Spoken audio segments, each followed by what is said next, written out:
पिछले साल मैं टीम अगुआ बनी। मुझ पर ग्राफिक डिजाइनिंग की जिम्मेदारी थी। शुरू में मैं सभी पहलुओं के सिद्धांत और विवरण ठीक से नहीं समझ पाती थी, इसलिए मैंने मेहनत से पढ़ाई की। जो समझ ना आता वो भाई बहनों से पूछ लेती थी। कुछ समय बाद मैंने सिद्धांतों में महारत हासिल करके अपने काम में कुछ परिणाम प्राप्त कर लिए। मैंने यथास्थिति से संतोष किया। मुझे लगा कि काम करने का यही तरीका सही है।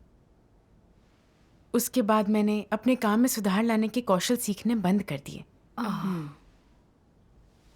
उस समय बेहतर इमेजेस बनाने के लिए अगुआ ने सुझाव दिया कि हम और सीखें, कुछ नया करें। मैंने हाँ तो कर दी, लेकिन फिर सोचा कुछ नया करना थकाऊ और मेहनत का काम है। हम अभी जो इमेजेस बना रहे हैं उनसे भी अच्छे परिणाम मिल रहे हैं। कुछ नया करने के लिए इतनी मेहनत करने की क्या जरूरत है। मैंने इसे गंभीरता से नहीं लिया। एक दिन मेरी साथी ने कहा उसे इमेजेस बनाने का नया तरीका मिला है जिससे बेहतर परिणाम मिले हैं। वो चाहती थी कि मैं सीखूं।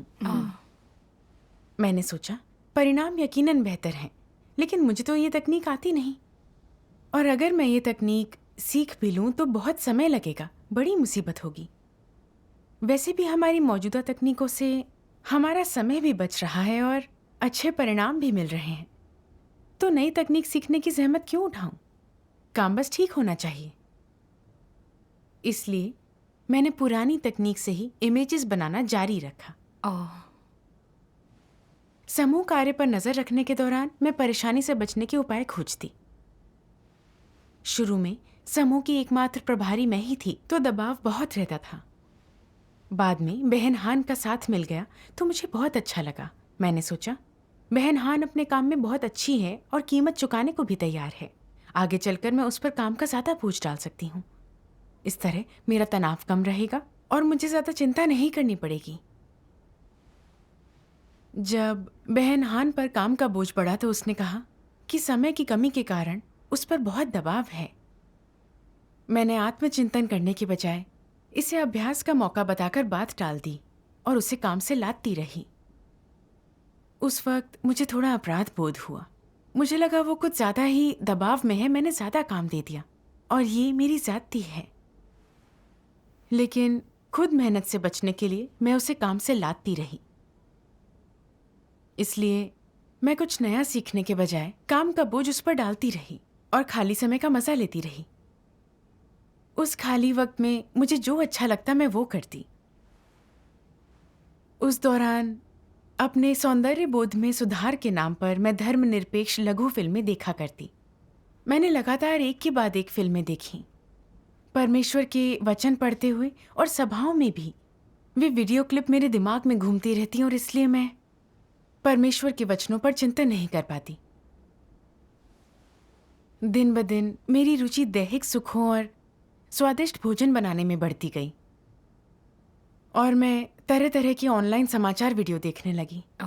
कभी कभी डर लगता कि कहीं लोग मुझ पर काम की अवहेलना का आरोप न लगा दें। इसलिए जब कोई मेरे पास से गुजरता तो मैं घबराकर तुरंत वीडियो बंद कर देती और वर्क इंटरफेस खोलकर काम करने का नाटक करती। इस तरह मैं अपने कर्तव्य में कम बोझ उठाने लगी और काम की खोज खबर लेने में मैं काफी लापरवाही बरतने लगी। अगर भाई बहनों को कोई मुश्किल नहीं होती तो अच्छा लगता। समस्याएं होती भी तो मुझे उन्हें सुलझाने में दिलचस्पी नहीं होती।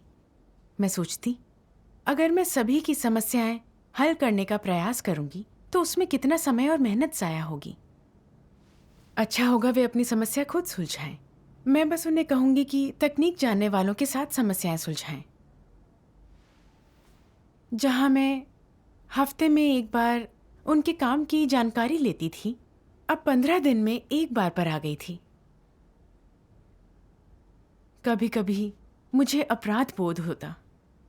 परमेश्वर हमसे अपने कर्तव्यों में पूरे समर्पण की अपेक्षा रखता है, लेकिन मैं समय बचाने और दैहिक इच्छाओं की पूर्ति के लिए अपने काम से बचा करती। ये उसकी इच्छा के अनुरूप नहीं था। सही बात है।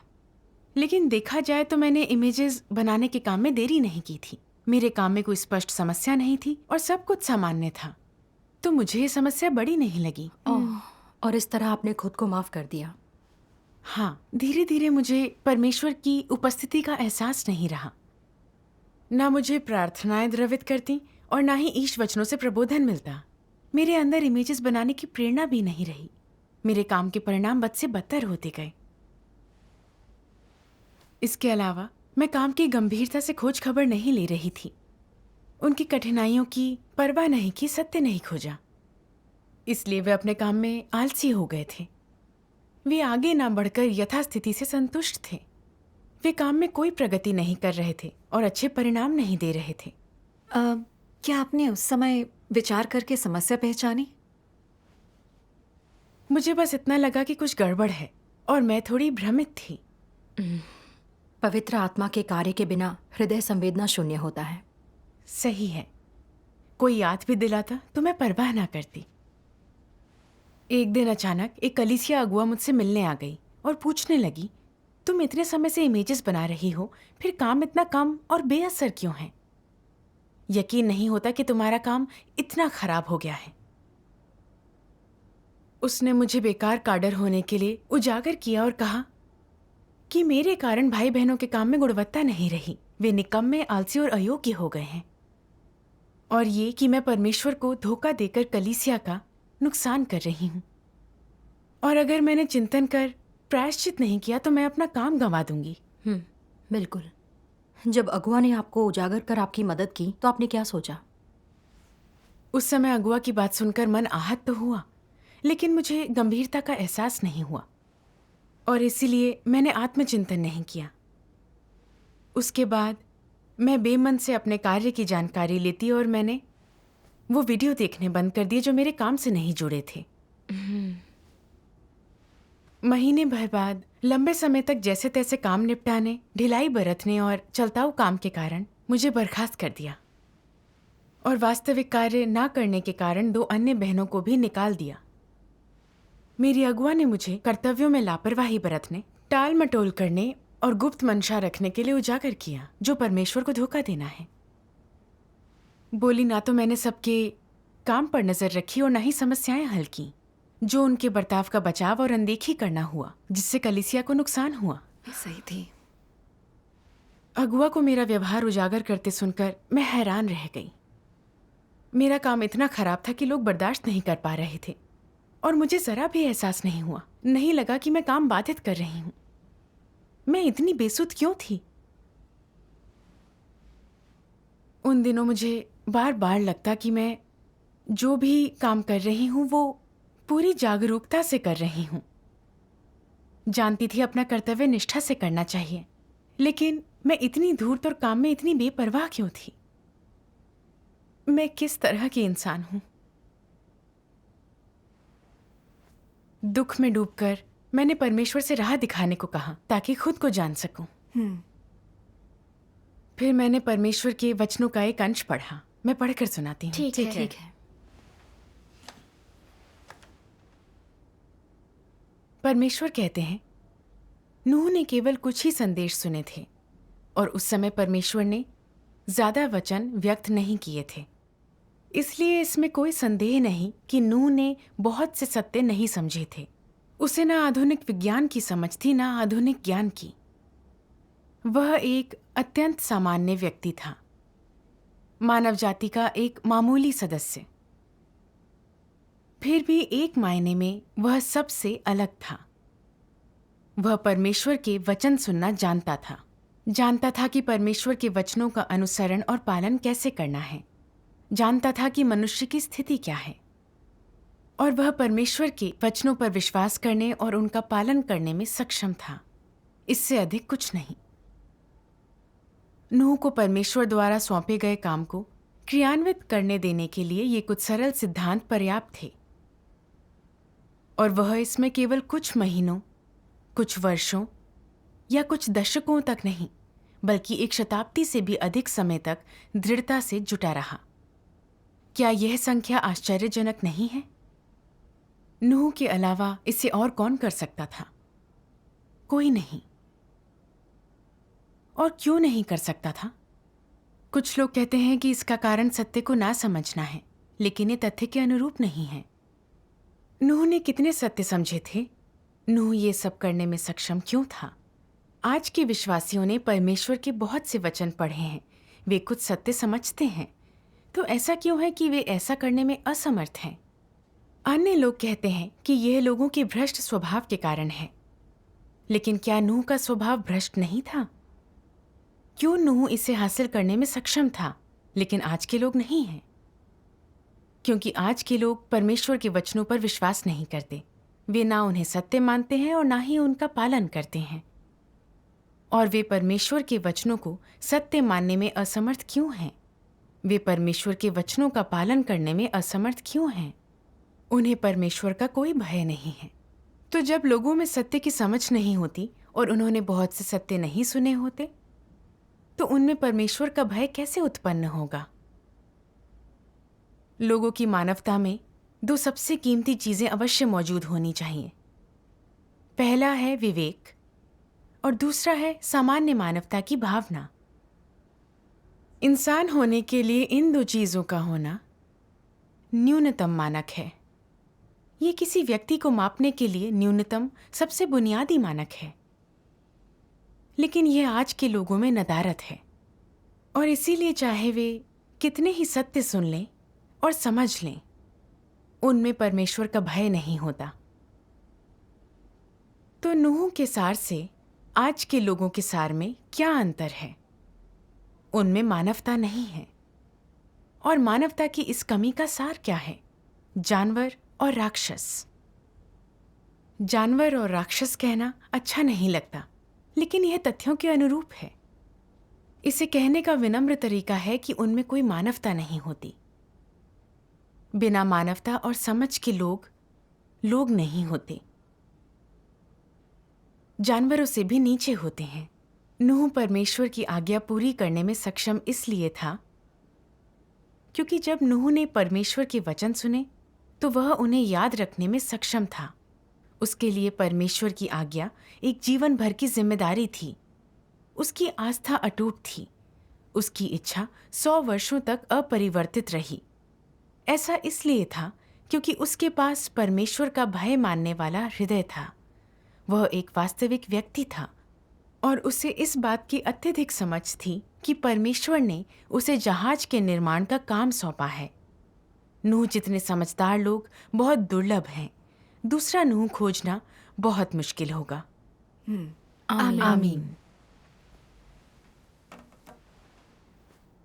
परमेश्वर के वचन तीखे और चोट करने वाले थे। जैसे कर्तव्य में निष्ठावान ना रहने के कारण परमेश्वर मुझे फटकार रहा हो। मैंने अपना कर्तव्य खराब तरीके से इसलिए नहीं निभाया था कि मुझ में क्षमता की कमी या सत्य की उथली समझ थी, पर क्योंकि मुझ में अंतरात्मा, विवेक और मानवता नहीं थी। और अपने कर्तव्य में मैंने परमेश्वर का भय नहीं माना। जबकि नूह ने तो परमेश्वर के बहुत कम वचन सुने थे और वह थोड़ा ही सत्य समझता था, पर उसने परमेश्वर के आदेश को गंभीरता से लेकर कर्मठता दिखाई। उसने हर विवरण याद रखा और अच्छे परिणाम हासिल करने का प्रयास किया। नूह परमेश्वर की इच्छा के प्रति विचारशील होकर अपनी आज्ञाकारिता की गवाही देने के लिए 120 वर्षों तक डटा रहा। सही है।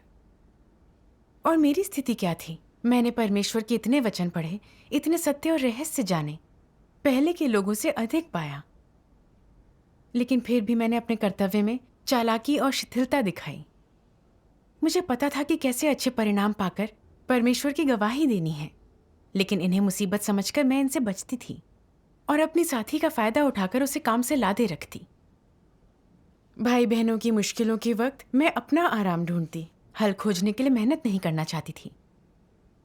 उनके काम की जानकारी लेने में भी लापरवाही बरतती थी। मेरा मन अपने काम में बिल्कुल नहीं रमता था। नतीजा ये हुआ कि उन्होंने भी अपना काम बिना किसी चिंता के किया। काम पर लापरवाही बरतते हुए मैं धर्मनिरपेक्ष वीडियो तक देखा करती थी। मेरा ध्यान बस अच्छा भोजन और दैहिक सुख पाने पर रहता था।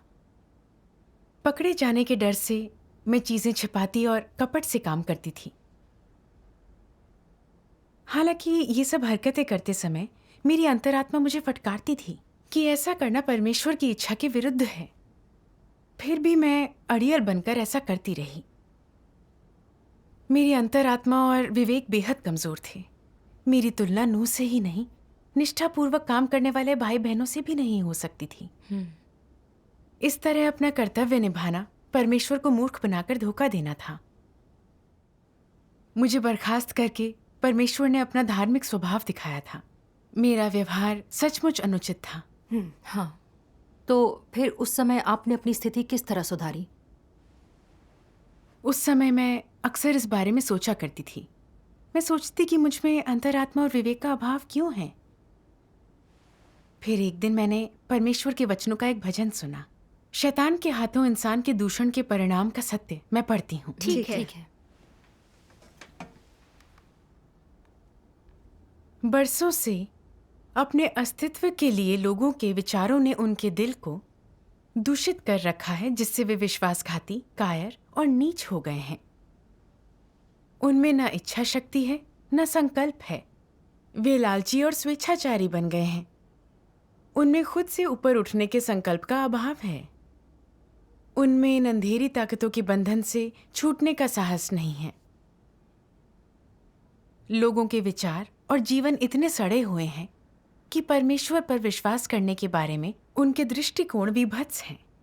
वे जब आस्था पर अपना दृष्टिकोण बताते हैं तो सुनना असहनीय होता है। सभी लोग कायर, अक्षम, नीच और दुर्बल हैं। उन्हें अंधेरे की शक्तियों के प्रति क्रोध नहीं आता। उनमें प्रकाश और सत्य के लिए प्रेम नहीं जागता, बल्कि वे उन्हें बाहर निकालने का प्रयास करते हैं। आमीन।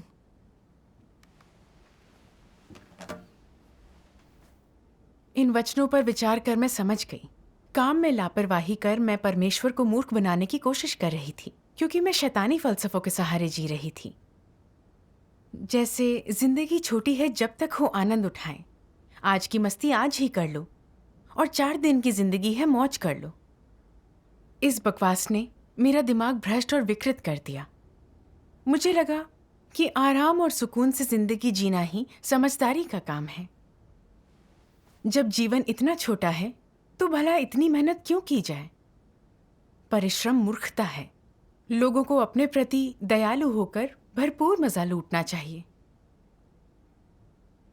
इस तरह की सोच के अधीन मैं कपटी बनकर जैसे तैसे काम निपटाने लगी थी।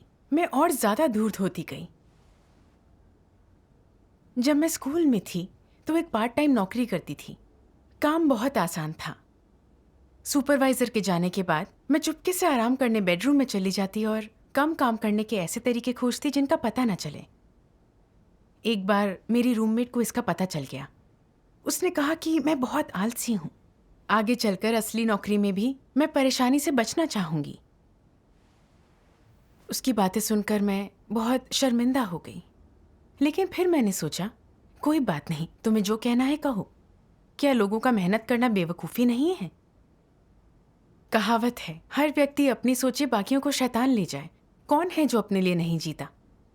क्या अपने बारे में ना सोचना मूर्खता नहीं है? परमेश्वर में विश्वास रखने के बाद मैंने सत्य खोजने और अपना भ्रष्ट स्वभाव दूर करने पर कोई ध्यान नहीं दिया। मैं अब भी शैतानी फलसफों के सहारे जी रही थी। दैहिक सुख और आनंद के बारे में सोचती रहती थी। इसलिए काम में मैंने परेशानियों और शारीरिक कष्ट से बचने के लिए हर जरूरी प्रयास किया। मैं इन शैतानी फलसफों के सहारे जीती रही। इसलिए मैं कर्तव्य में पीछे रही, अधूरा प्रयास किया, ईमानदारी से कीमत नहीं चुकाई, छल, चालाकी और कपट से काम चलाया। अगुआ द्वारा निपटारा किए जाने पर भी मैं नहीं जागी। मैं लगभग सुन्न हो चुकी थी और पूरी तरह इन शैतानी फलसफों के कब्जे में थी। बिल्कुल। मुझे काम में प्रगति की चिंता नहीं थी, ना ही काम की जानकारी लेती थी। इसके कारण भाई बहन भी काम में लापरवाह हो गए और कोई प्रगति नहीं कर पाए। और मेरे साथ 2 और बहनें भी निकाल दी गईं।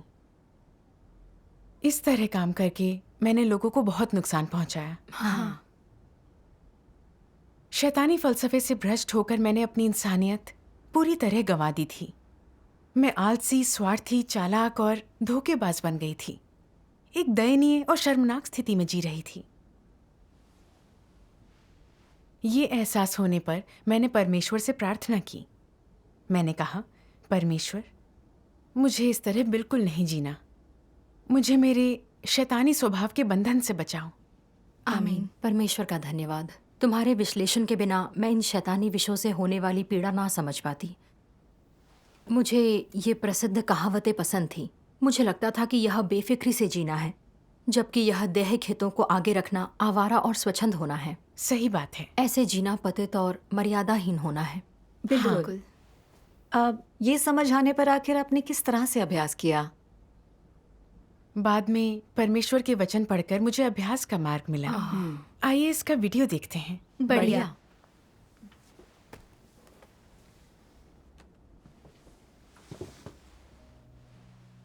सर्वशक्तिमान परमेश्वर कहते हैं, वो सब जो परमेश्वर से उपजता है और जिसकी परमेश्वर अपेक्षा करता है और जो परमेश्वर द्वारा अपेक्षित श्रम और कार्य के विभिन्न पहलुओं से संबंधित है, इस सब के लिए मनुष्य के सहयोग की आवश्यकता है।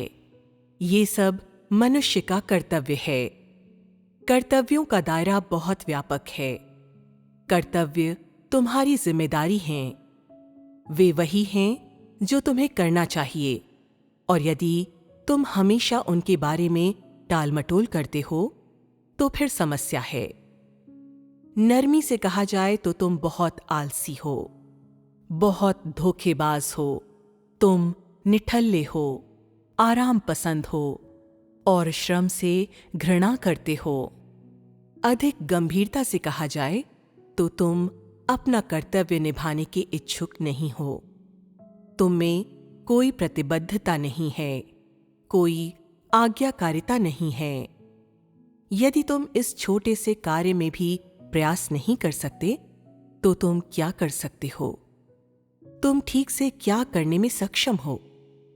यदि कोई व्यक्ति वास्तव में समर्पित है और अपने कर्तव्य के प्रति जिम्मेदारी की भावना रखता है, तो अगर परमेश्वर द्वारा कुछ अपेक्षित है और परमेश्वर के घर को उसकी आवश्यकता है, तो वो बिना किसी चयन के वो सब कुछ करेगा जो उससे करने के लिए कहा जाता है।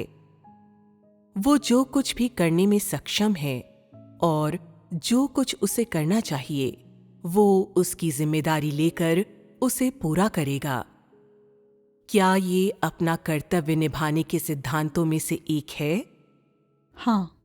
शारीरिक श्रम करने वाले कुछ लोग इससे असहमत होकर कहते हैं, आप लोग तो सारा दिन अपने कमरे में हवा और धूप से सुरक्षित रहकर अपना कार्य करते हुए बिताते हैं।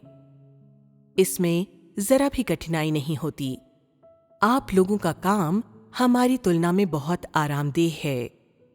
खुद को हमारी परिस्थिति में रखो तो देखें, कई घंटे बाहर काम करने के बाद आपका क्या हाल होता है। वास्तव में हर कार्य में कुछ कठिनाई रहती है। शारीरिक श्रम में शारीरिक कठिनाई रहती है और मानसिक श्रम में मानसिक कठिनाई। हर एक की अपनी कठिनाइयां हैं। हर चीज कहनी आसान है, करनी कठिन। जब लोग वास्तव में कार्य करते हैं तो एक ओर तुम्हें उनके चरित्र को देखना चाहिए और दूसरी ओर तुम्हें ये देखना चाहिए कि वे सत्य से प्रेम करते हैं या नहीं। पहले लोगों के चरित्र की बात करते हैं। यदि व्यक्ति अच्छे चरित्र का है तो वो हर चीज का सकारात्मक पक्ष देखता है और चीजों को सकारात्मक दृष्टिकोण से और सत्य के आधार पर स्वीकार करने और समझने में सक्षम होता है। अर्थात उसका हृदय, चरित्र और मिजाज धार्मिक हैं। ये चरित्र के दृष्टिकोण से है। दूसरा पहलू ये है कि वे सत्य से कितना प्रेम करते हैं। ये किससे संबंधित है? चाहे वे परमेश्वर के वचनों को समझते हों या नहीं, और चाहे वे परमेश्वर की इच्छा समझते हों या नहीं, अगर वे फिर भी परमेश्वर से प्राप्त अपना कर्तव्य स्वीकार करने में सक्षम हैं और आज्ञाकारी और ईमानदार हैं, तो ये पर्याप्त है। ये उन्हें अपना कर्तव्य निभाने के योग्य बनाता है। ये न्यूनतम अपेक्षा है। अगर तुम आज्ञाकारी और ईमानदार हो तो कोई कार्य करते हुए तुम लापरवाह और असावधान नहीं होते और सुस्त होने के तरीके तलाश नहीं करते, बल्कि अपना सारा तन मन उसमें लगा देते हो। भीतर गलत अवस्था होने से नकारात्मकता पैदा होती है, जिससे लोगों में काम करने का जोश खत्म हो जाता है। इसलिए वे लापरवाह और आलसी हो जाते हैं। जो लोग अच्छी तरह से जानते हैं कि उनकी अवस्था ठीक नहीं है और फिर भी सत्य की खोज करके उसे ठीक करने की कोशिश नहीं करते, ऐसे लोगों को सत्य से प्रेम नहीं होता। वे केवल अपना कर्तव्य निभाने के थोड़े बहुत ही इच्छुक होते हैं। वे कोई प्रयास करने या कठिनाई सहने के इच्छुक नहीं होते हैं और हमेशा शिथिलता दिखाने के तरीके तलाशते रहते हैं। वास्तव में परमेश्वर ये सब पहले ही देख चुका है और बस लोगों के जागने की प्रतीक्षा कर रहा है ताकि उन्हें उजागर करके हटा सके। लेकिन ऐसा व्यक्ति सोचता है, देखो मैं कितना चतुर हूं। हम वही खाना खाते हैं, लेकिन काम करने के बाद वे पूरी तरह से थक जाते हैं, जबकि मुझे देखो, मैं आनंद लेना जानता हूं। मैं चतुर हूं। जो कोई वास्तविक कार्य करता है वो मूर्ख है। क्या उनका ईमानदार लोगों को इस तरह से देखना सही है? नहीं। वास्तव में जो लोग वास्तविक कार्य करते हैं वे चतुर होते हैं। उन्हें चतुर क्या बनाता है? वे कहते हैं, मैं ऐसा कुछ नहीं करता जो परमेश्वर मुझसे करने के लिए नहीं कहता, और मैं वो सब करता हूं जो वो मुझसे करने के लिए कहता है। वो जो कुछ भी करने को कहता है मैं करता हूं, और उसे दिल लगाकर मैं उसमें अपना सब कुछ लगा देता हूं। मैं कोई चाल बिल्कुल नहीं चलता। मैं उसे किसी व्यक्ति के लिए नहीं बल्कि परमेश्वर के लिए करता हूं। ये सही मनःस्थिति है, और इसका परिणाम ये होता है कि जब कलीसिया के शुद्धिकरण का समय आता है तो जो लोग अपने कर्तव्य का पालन करने में अस्थिर होते हैं वे सभी हटा दिए जाते हैं, जबकि जो लोग ईमानदार होते हैं और परमेश्वर की जांच स्वीकार करते हैं वे बने रहते हैं। इन ईमानदार लोगों की अवस्था और मजबूत होती जाती है और उन पर जो भी मुसीबत आती है परमेश्वर उनकी रक्षा करता है। और उन्हें ये सुरक्षा क्यों मिलती है? क्योंकि वे दिल से ईमानदार होते हैं। वे अपना कर्तव्य निभाते हुए कठिनाई या थकावट से नहीं डरते और सौंपे जाने वाले किसी भी काम में मीन मेख नहीं निकालते। वे कभी क्यों नहीं कहते। वे बस जैसा कहा जाता है वैसा करते हैं, बिना जांच या विश्लेषण किए या किसी भी अन्य बात पर विचार किए। वे आज्ञा का पालन करते हैं। उनके कोई गुप्त इरादे नहीं होते, बल्कि वे सभी चीजों में आज्ञाकारी होने में सक्षम होते हैं। उनकी आंतरिक स्थिति हमेशा बहुत सामान्य होती है। खतरे से सामना होने पर परमेश्वर उनकी रक्षा करता है। जब उन पर बीमारी या महामारी पड़ती है तब भी परमेश्वर उनकी रक्षा करता है। वे बहुत धन्य हैं। आमीन। इन वचनों पर विचार करके मैं समझ गई, हमें अपने कर्तव्य सच्चाई और व्यावहारिकता के साथ निभाने चाहिए। निजी लाभ हानि के बारे में नहीं सोचना चाहिए। समस्याओं को तुरंत हल कर कर्तव्य निभाने में कोई कसर नहीं छोड़नी चाहिए। परमेश्वर से ईमानदार होने, उसकी सुरक्षा और आशीष पाने का यही तरीका है। हाँ। आमीन। मैं बेहद स्वार्थी, नीच और दैहिक सुखों की दीवानी थी। मेहनत नहीं करना चाहती थी। मेरे काम से अच्छे परिणाम नहीं मिले। मैं अपराध बोध से ग्रस्त हो गई। बाद में मैं खाली समय में इमेजेस बनाती और खुद को बदलने का प्रयास करती। मैं नई तकनीकें सीखने लगी, लोगों से पूछकर नए तरीकों से इमेजेस बनाती।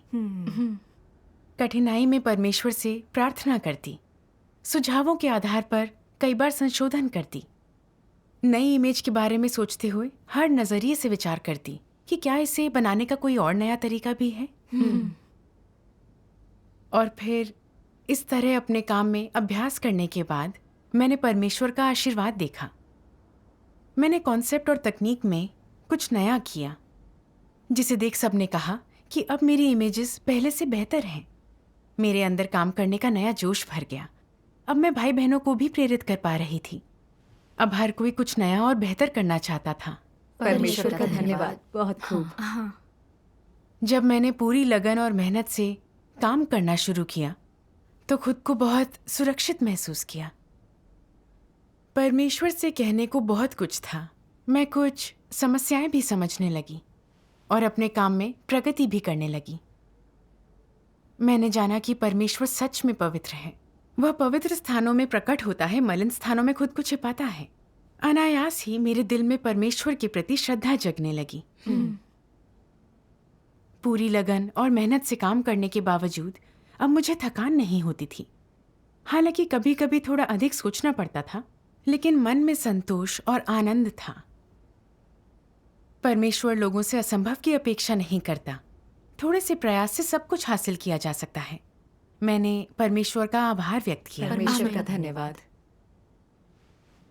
कुछ समय बाद मुझे फिर से भाई बहनों के साथ अपने पुराने काम पर भेज दिया गया।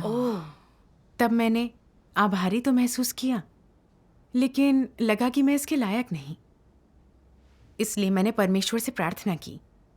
मैंने कहा, परमेश्वर, ऐसी निम्न इंसानियत के साथ मैं कर्तव्य निभाने और उत्कर्ष के योग्य नहीं हूं। तुम्हारे द्वारा दिए गए काम को मैं सर्वश्रेष्ठ ढंग से करना चाहती हूँ। अगर मैं अब भी इससे पहले की तरह पेश आऊं तो तुम मुझे दंड देकर अनुशासित करना, ताकि मैं प्रायश्चित कर तुम्हारे प्रेम के प्रतिदान के लिए अपना कर्तव्य निभा सकूं। परमेश्वर का धन्यवाद। उस समय अगुआ ने मुझे 3 और भाई बहनों के साथ मिलकर नए इफेक्ट्स बनाने का काम दिया। प्रोडक्शन के लिए बहुत समय और मेहनत की जरूरत थी और उस समय इमेजेस की मांग भी बहुत थी। इसलिए मेरा काम कुछ ज्यादा ही थकाऊ हो गया। खासकर जब निपटाने के लिए ढेर सारा काम इकट्ठा हो जाता तो ऐसा लगता जैसे मेरा सिर फट जाएगा। एक बार मैं इमेजेस वक्त पर नहीं बना पाई तो मेरे साथी ने पूछा कि मेरा काम इतना धीमा क्यों है। उस वक्त मैंने दुखी होकर सोचा, सारे लोग तो केवल इमेजेस बनाने पर ही ध्यान देते हैं, पर मुझे तो इमेजेस बनाने के साथ नई तकनीक और इफेक्ट्स भी सीखने होते हैं। इसमें ज़्यादा समय और मेहनत लगती है, और अगर मैंने कम इमेजेस बनाई तो भाई बहन मेरे बारे में क्या सोचेंगे। शायद मुझे अगुआ को बताना चाहिए कि मैं नए इफेक्ट्स का काम नहीं संभाल सकती और वे किसी और को ढूंढ लें। ये ख्याल आते ही मैं समझ गई कि मैं फिर से देह की चिंता कर रही हूँ। तो मैंने ध्यान से परमेश्वर के प्रासंगिक वचन खाए पिए। आइए एक वीडियो देखते हैं। ठीक है। ठीक है।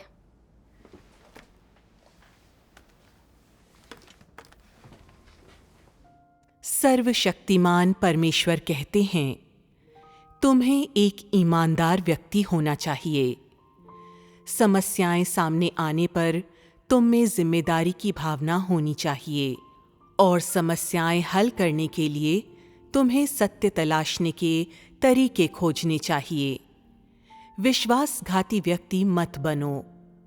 अगर तुम जिम्मेदारी से बचते हो और समस्याएं आने पर उससे पल्ला झाड़ लेते हो तो अविश्वासी भी तुम्हारी निंदा करेंगे।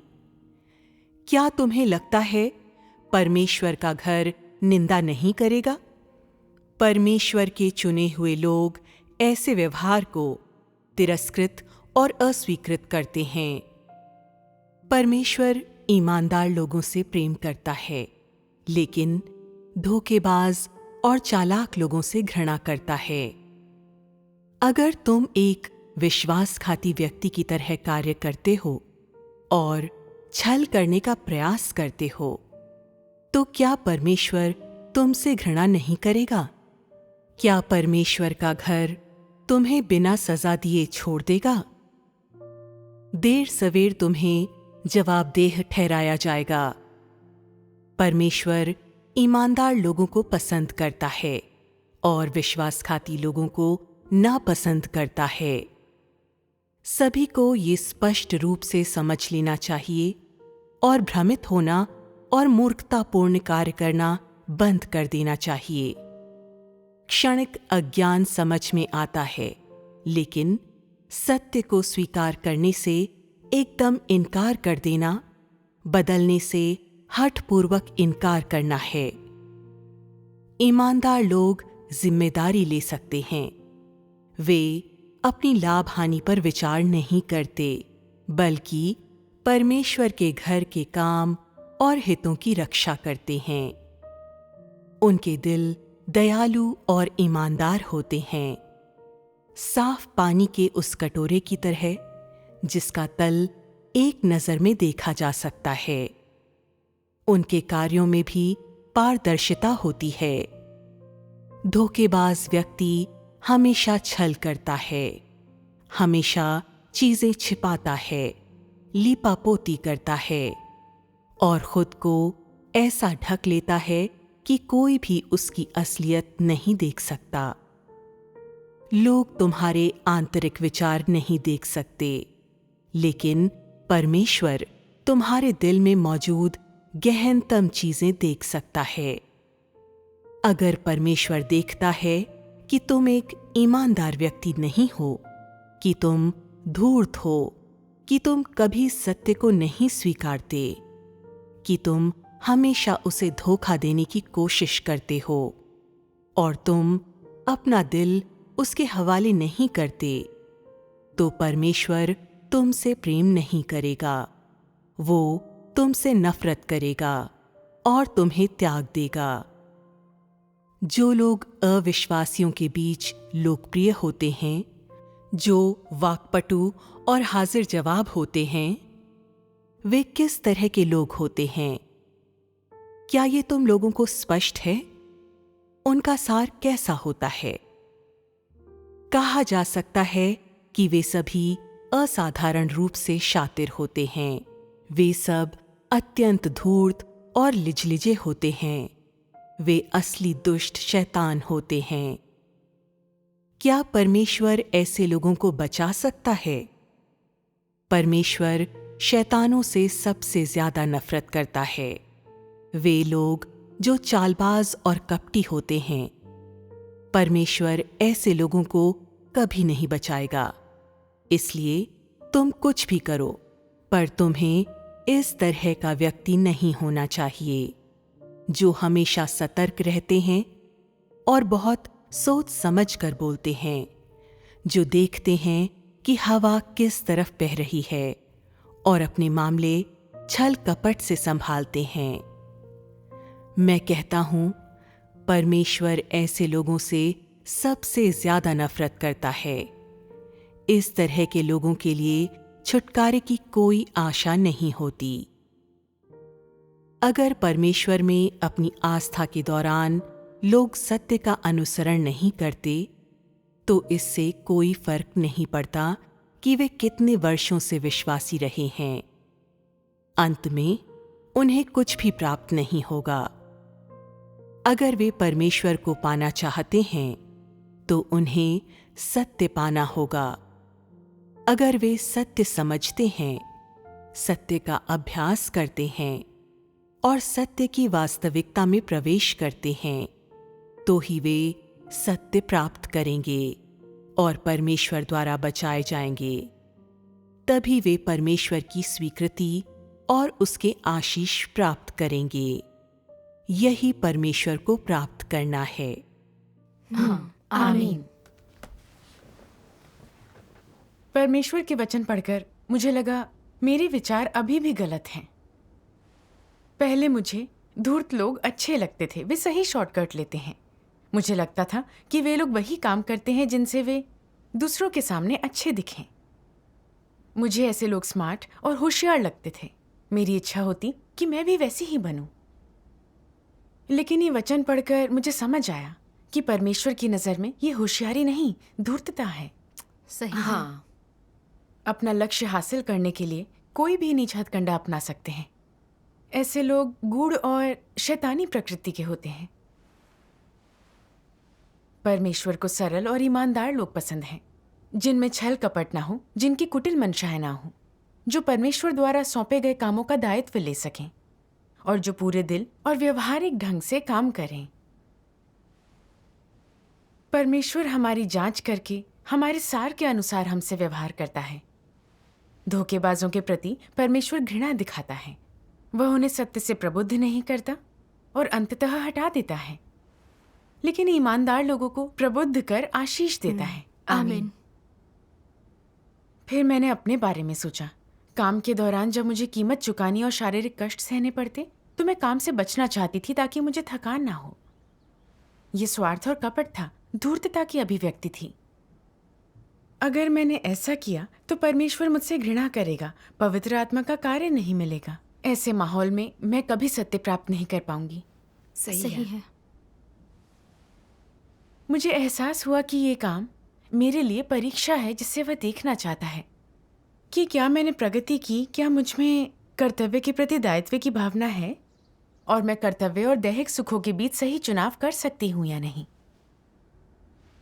अगर मैंने अपने हितों की रक्षा के लिए कर्तव्य की उपेक्षा की तो मैं अपनी गवाही गंवा बैठूंगी। मैंने विचार किया, मेरे शरीर को कष्ट तो हुआ था, लेकिन मेरे हृदय में पूर्णता थी। परेशानियां और कठिनाइयां तो आईं, लेकिन मैं सत्य और सिद्धांतों की खोज के लिए परमेश्वर के करीब भी आई। मैं हर दिन अपने काम में कुछ न कुछ हासिल करती जो मुझे सार्थक लगता। पहले मैं दैहिक सुखों की लालची थी। मैं थकती नहीं थी, लेकिन आनंद भी नहीं था। पवित्र आत्मा ने मुझे त्याग दिया था। ये शारीरिक पीड़ा से भी बदतर था। अब मैं छल कपट के सहारे नहीं चल सकती। फिर मैंने दोबारा अपने काम का आकलन किया। जब कोई असली मुश्किल आती तो मैं प्रभारी बहन से मदद मांगती। पहले से ज्यादा खपती और जो अपेक्षित था उसके लिए जो बन पड़े करती। इससे मुझे बड़ा ही सुकून मिलने लगा। परमेश्वर का धन्यवाद। जब मैं अपने पिछले रवैये पर विचार करती हूँ तो मुझे गहरा पछतावा और शर्मिंदगी होती है। परमेश्वर के वचनों के न्याय और प्रकाशन ने मुझे शुद्ध कर बदल दिया। मुझे दैहिक सुखों की लालसा और पाश्विकता से मुक्त किया, लज्जा का पाठ पढ़ाया, विनम्रता पूर्वक कर्तव्य निभाते हुए इंसानियत से जीने योग्य बनाया। ये मेरे लिए परमेश्वर का उद्धार था। बिल्कुल सही। परमेश्वर का धन्यवाद।